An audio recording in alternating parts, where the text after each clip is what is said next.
Welcome to Kenton's videos. Enjoy the video. In this video, I will explain how to use the IF formula in Excel for income tax calculation. We'll start by breaking down the IF function's core components: the logical test, value if true, and value if false. This foundation is crucial for building more complex tax calculations. You'll see how to apply this versatile function to various income scenarios, making your spreadsheets powerful tools for financial planning and understanding your obligations. Let's begin with a straightforward example. Imagine a tax rule where income over $20,000 is taxed at 10%. We'll construct a single IF formula to handle this.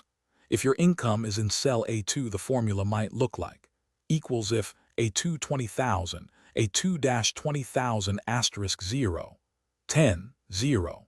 This calculates the tax only on the amount exceeding the threshold, otherwise it returns 0. It's perfect for simple, single-condition tax rules. Now let's tackle progressive tax brackets using nested IF statements. This involves placing one IF function inside another to evaluate multiple conditions sequentially.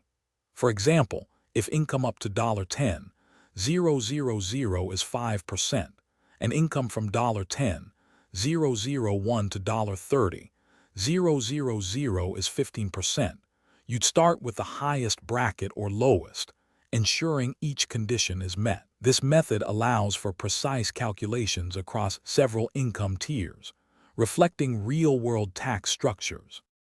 For even more complex tax scenarios, consider using functions like VLOOKUP or XLOOKUP with a tax table.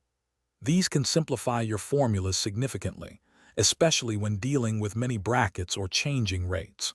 Always test your Excel formulas thoroughly with different income values to ensure accuracy. And hey, while you're optimizing your life, check the description for a link to Little Trees, Black Ice, and other great deals. A fresh car makes every drive better. Thanks for watching. Consider subscribing if we helped you.